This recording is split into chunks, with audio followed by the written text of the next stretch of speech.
কি রে দোস্ত, শুনলাম তুই নাকি বিয়ে করছু। হরে দোস্ত, মানকের সিপাই গিয়ে বিয়ে করছি।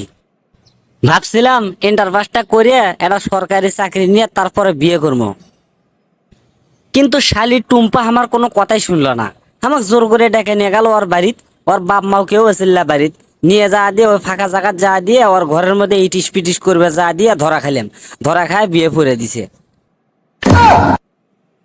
ইস রে দোস্ত, তাহলে তো তোর লেখাপড়া সবকিছু বাদ হয়ে গেল একবারে। দূর বেড়া, লেখাপড়া বাদ দেবো কে? প্রয়োজনে বউ বাদ দেবো, তাও লেখাপড়া বাদ দেবো না। তাই নাকি? কয়েকদিন পর তো পরীক্ষা, তুই তো স্কুলে তো যাস না আর প্রাইভেটও পড়বে যাস না, তাহলে পরীক্ষা দেবো কেমনে? দূর বেড়া, স্কুলে যাই না তাই কি হয়েছে? আমি কি বাসাত পড়ি না? দোস্ত, তুই তো নতুন বিয়ে করছু, তুই যদি সারাদিন বাসাত পড়িস তাহলে বউ নতুন বউ সময় দেশ কেমনে? আরে বেটা, তুই তো জানিসই মেয়েদের প্রত্যেক মাসে মাসে একবার করে ওই জিনিসটা হয়, কিন্তু আমার বইয়ের সপ্তাহে 2 থেকে 3 বার করে হয়, আবার 3 দিন করে থাকে। সেই জন্যই তো আমি এত সুযোগ পাই লেখাপড়া করার, বুঝছো? মানে আমার বইয়ের যে 3 দিন ওই জিনিসটা হয়, সেই 3 দিন মনে কর যে আমি ধুমধারাক্কা লেখাপড়া শুরু করি। আবার যখন ওই 3 দিন পরে ওই জিনিসটা ভালো হয়ে যায়, ওই সপ্তাহের ওই বাকি 4 দিন বইয়ের সাথে সুন্দর করে রোমান্স করে সময় কাটাই। কি রে, এর মাথার মধ্যে তো ফাইন বুদ্ধি রে, বউয়ের সাথে রোমান্স করা হচ্ছে, আবার লেখাপড়াও সুন্দর মতো চলতিছে। না, এর কাছে আর বেশিক্ষণ থাকা যাবে না, এর সাথে বেশিক্ষণ থাকলে আবার আমারও ফের লোভ হবে বিয়ে করার জন্য।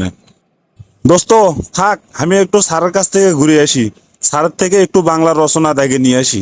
পরীক্ষায় কোনটা কোনটা আসবি কোয়া যায় না, দেখি কয়টা রচনা দেয় স্যার, সেগুলো নিয়ে এসে বাসাত নিয়ে এসে সুন্দর করে পড়বো না, তাহলে পরীক্ষার রচনাগুলো সুন্দর করে লিখতে পারবো।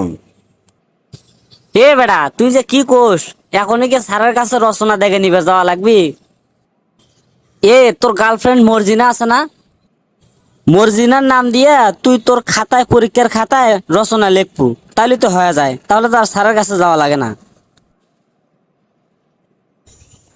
দোস্ত, পরীক্ষার খাতায় কি গার্লফ্রেন্ডের নামে রচনা লিখলে হবি? হবে না মানে তুই কি কোস? আমি তো আমার বইয়ের নামে মনে কর রচনা একবার মুখস্থ করে ফেলে দিছি, পরীক্ষার খাতা যা দে আবার বইয়ের রচনা লিখবো। ভাই তাহলে কত আনা শুনি। নে তাহলে শোন, এত করে যখন করছু। বউয়ের রচনা, লেখক উত্তরবঙ্গের আড্ডা চ্যানেলের মালিক মফিজ। বউ, আমার বউয়ের 2টা হাত আছে, 2টা কান আছে, 2টা চোখ আছে, মাথার ভিতর অনেকগুলো চুল আছে। তাছাড়া আমার বউ হাত দিয়ে তুলে মুখ দেখায়। দিনে একবার পায়খানা করে, 24 ঘন্টায় 42 বার প্রস্রাব করে। কোনো কাজকর্ম করে না, খালি খায় আর শোতে। আর হামাক খালি বিশেষ করে বেশি বেশি করে অর্ডার করে, ইডে এনে দাও, উডে এনে দাও, ইডে এনে দাও, উডিয়া এনে দাও। বিশেষ করে আমি যদি আমার বইয়ের কথা না শুনি, তাহলে সুন্দর করে মুখ দিয়ে নোংরা ভাষায় গালাগালি করে, আর থপাস থপাস করে 2 গালে 2টা করে থাপ্পড় মারে। মাঝে মাঝে একটু মিছা কথা কবে না, মাঝে মাঝে একটু আদরও করে।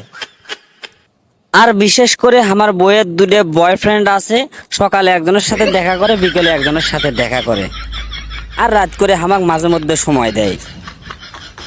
গেল ঈদে 2 বয়ফ্রেন্ডের কাছ থেকে 10,000 10,000 20,000 টাকা আইনে আমার বউ আমার হাতত দিছিল। সেই টাকা দিয়ে আমরা স্বামী বউ দুজন ঈদের মার্কেট করছিলাম। শুধু তাই নয়, বিয়ের আগে নাকি আমার বইয়ের 999টা বয়ফ্রেন্ড আছিল। বিয়ে করার পরে আমার সাথে যখন বিয়ে হয়েছে, 2জনক রাখে আর সবগুলো রিজেক্ট করে দিছে। দোস্ত, হসে হসে আর কোষ নে, আমার একবারে মুখস্থ হয়ে গেছে। আমি আর স্যারের কাছে যা কি করবো, তুই যে রচনা আমাকে শুনালু, আমি তো তাহলে আমার মর্জিনাক নিয়ে রচনা বানাবো বাসার যা দিয়া, আমি বাড়ির যাই যা দিয়া মর্জিনাক সাথে করে নিয়ে একবারে রচনা বানাবো। মর্জিনার হাত আছে, শরীরের কোন জায়গায় কি কি আছে সব কিছু আগে পরীক্ষার খাতায় লিখবো। তুই থাক, আমি চলে গেলাম। হ্যালো বন্ধুরা, আজকের মতো এখানেই শেষ করছি। দেখা হবে আবার পরবর্তী নেক্সট ভিডিওতে। আর ভিডিওটি যদি ভালো লাগে তাহলে লাইক কমেন্ট করতে ভুলবেন না। এরকম আরো মজার মজার ভিডিও পেতে আমাদের উত্তরবঙ্গের আড্ডা চ্যানেলটি সাবস্ক্রাইব করে এবং পাশে থাকা বেল বাটনটি চেপে রাখুন। ভালো থাকুন, সুস্থ থাকুন, দেখা হবে পরবর্তী ভিডিওতে।